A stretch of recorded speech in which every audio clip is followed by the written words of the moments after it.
Hello everyone and thank you for joining my course. This course provides a comprehensive guide to analyzing and designing structure equipped with fluid viscous dampers using SAP 2000 and Perform 3D. It begins with an introduction to different type of dampers including fluid viscous damper, followed by step-by-step modeling of a structure in both software environments.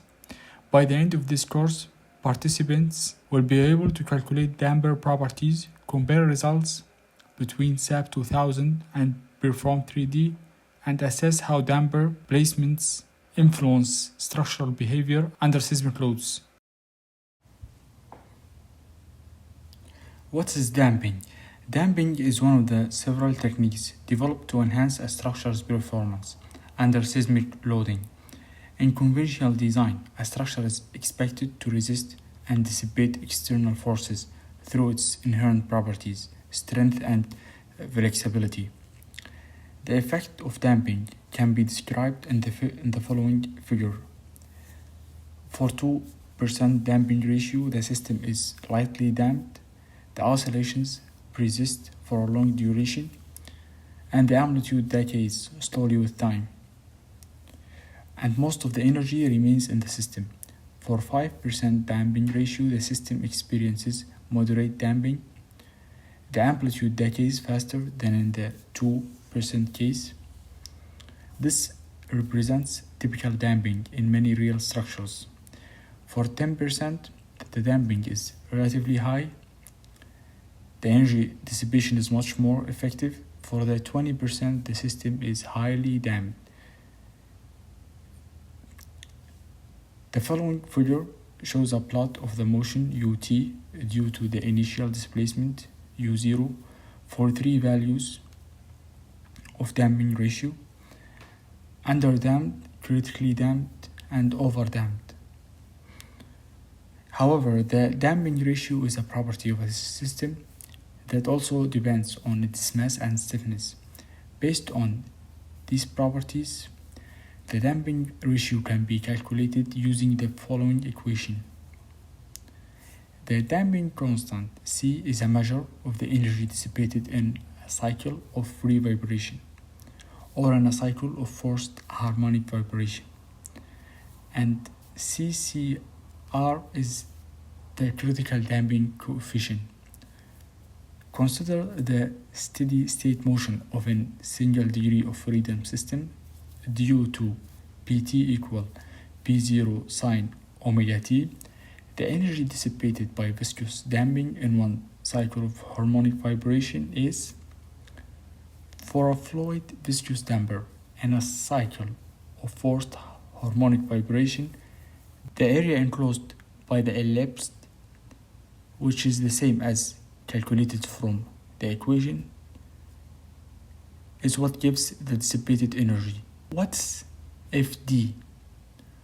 For a fluid viscous damper, Fd the damping force of a single viscous damper, while C is the damping factor. V represents the velocity of the viscous damper, and it is exponential parameter. Alpha determines the relationship between force and velocity. It should be evident that when alpha is equal 1, this expresses the relationship of a linear viscous damper. This figure shows different behavior of an FVD with constant C value and varied alpha. Specification for alpha typically range from 0.3 to 1. In general, the lower the exponent, the more efficient the viscous damping for seismic energy dissipation. Some of the implementation methods include the following: compact damper configuration, modified chevron configuration, chevron damper configuration, diagonal damper configuration. Some of the characteristics of fluid viscous damper including frequency independence. Fluid viscous damper are not stiffness based and therefore don't require any tuning to any specific frequency, unlike tuned devices. Since they don't add stiffness to the structural system, the natural period of the building remains essentially unchanged. Velocity dependence. The forces generated by fluid viscous damper are proportional to the velocity of the motion and are out of phase with the maximum strain in the structural elements, enabling effective energy dissipation without amplifying internal stresses. Passive operation. FVD function as a passive systems, meaning no external power or control mechanism is needed for activation. Strategic placement. It's not necessary to install FVD at each story level. Instead, they can be strategically positioned to achieve maximum efficiency or to comply with architectural and economic constraints. Parameter analysis of fluid viscous damper. Considering the single degree of freedom system under forced harmonic vibration as shown, the displacement and the velocity of the damper are expressed in D and V. Thus, the damping force of a viscous damper, Ft equal, given A and the frequency and the C value, the force displacement curves under versus alpha values are shown in the figure. Next, if we hold A and the frequency as constant, the force displacement curve under versus C values can be expressed as, it can be easily found that the area inside the curve, the energy dissipation capacity of the damper will be larger with an increase in both C and alpha values. However, this result does not necessarily indicate that the larger C and alpha values, the better is for the structure. Keeping the same displacement, A equal 60 mm and the force Fd equal 3770 kN, the force displacement curve at alpha equal 0.2 and 1 are given in the figure. It can be seen that the shape of the curve at alpha equals 0.2 is closer to a rectangular, while the shape of the curve at alpha equal 1 resembles more of an ellipse. Apparently, more energy dissipation area will be achieved when alpha is taken as smaller value. The definition of fluid viscous damper in SAP 2000 follows the constitutive relationship defined in the force equation, plus a series spring constant, Kd, as shown in the figure. This spring constant captures the elastic behavior of the parts of the damper element. Typically, dampers are attached to the extender braces to extend the damper from work point to work point in a building as shown in the figure. When modeling in SAP 2000, a single link element is used to capture the combined behavior of both the damper and the extender brace.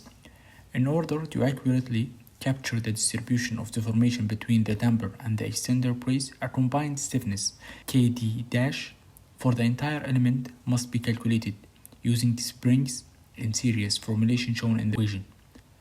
The component of stiffness from the extender brace shall be determined based on the bend-to-bend length of the damper system and the extender section properties. The elastic stiffness of the damper varies based on the damper's properties. The table shown provides component Maxwell stiffness Kd for each damper. The properties for fluid viscous dampers used for nonlinear analysis cases is stiffness, damping coefficient, and damping exponent, as shown in the figure. There is also another common types of energy dissipation devices like buckling restraint braces, PRBs. They are commonly used energy dissipation devices. The mechanical properties of a PRB are displacement dependent, and the PRB exhibit bilinear hysteretic behavior. Contrary to a conventional brace that buckles in compression, a PRB avoids buckling with its encasing unit and usually has slightly greater strength in compression than tension, as shown. A notable characteristic of a buckling restraint brace is its ability to provide additional lateral stiffness to the structural frame. While this enhances the overall rigidity of the structure, it also leads to an increase in seismic force demand due to a shift in the fundamental period. This behavior can be illustrated using a code-based design spectrum as shown in the figure. For most buildings ranging from low-rise to high-rise, their fundamental period typically lies within the velocity constant or displacement constant region of the spectrum. When the structure is stiffened through the addition of BRBs, its fundamental period shifts to the left from the blue dashed line to the red dashed line, resulting in higher acceleration demand and, consequently, larger seismic forces. The changes from the blue arrow to the red arrow in the figure can be seen. The following figure presents the distribution of peak floor acceleration in a recent study that was made including fluid viscous damper, buckling restraint braces, and viscous wall dampers. For the versus configurations, the original building without supplemental damping devices, the black line; for the building equipped with fluid viscous dampers, the blue line; the pink line for BRB, and the red line for viscous wall dampers. For all three retrofit cases, the installation locations and effective damping ratios were kept identical to ensure a consistent comparison. The results clearly indicate that the addition of BRBs increased the stiffness of the structure, which in turn amplified the seismic force demand. This has led to larger accelerations throughout the floors, with the majority of floors exceeding the values of the original building. A friction damper represents another type of displacement-dependent energy dissipation device, and as illustrated in the figure, there are different types of FD installation systems. Friction damper is a permanent passive energy observing device where it does not need to be changed or substituted after several earthquakes in order to dissipate an important amount of the earthquake's energy in form of heat. FD employs the friction developed between movable solid interfaces. The corresponding hysteresis behavior of a friction damper is depicted in the figure, showing the characteristic of rectangular loop associated with its slip-based energy dissipation. Similar to BRB, a friction damper exhibits a few disadvantages, including inducing larger seismic forces, increasing the peak floor accelerations, increasing base shear, increasing the column axial force connected with them. Friction dampers may be simulated by a WIN-style plastic ring with an elastic perfectly plastic backbone to reproduce yielding behavior, or by a friction spring that enforces a constant sliding force once slip initiates. A yielding damper dissipates energy through the yielding properties of the melt steel. The typical hysteresis loop is shown in the figure. As with a BRB or friction damper, a yielding damper moves in phase with displacement, incurring larger seismic forces and likely leading to a larger fluid accelerations and base shears. The configuration of a typical story in a steel frame equipped with metallic yielding damper is shown in the figure. As shown in the figure, chevron braces are used to connect dampers components to the main frame. Each component of a typical story of the frame equipped with metallic yielding damper, including the main frame, chevron braces, and damper device, is replaced with a spring, and the stiffness of these springs are indicated as KMF, KB, and KD respectively. By combining all of these springs, a simplified model with KS is considered for each story of the frame. Another type of passive energy dissipation systems is viscous wall dampers. Each viscous wall damper consists of a narrow steel tank connected to the lower floor and containing a transparent fluid. Within the tank is an inner steel plate or vein that is connected to the upper floor. During seismic excitation, the relative floor movement causes the vein to move through the viscous fluid. The damping force from the shearing action of the fluid is dependent on the displacement and the velocity of the relative motion. However, in SAP 2000, both fluid viscous damper and viscous wall damper are represented by an exponential Maxwell damper model, which follows the constitutive relationship defined in the following equation. In both cases, a series spring element with stiffness KD is included, as illustrated. Thank you everyone. For the next lesson, we will start by modeling the structure in SAP 2000.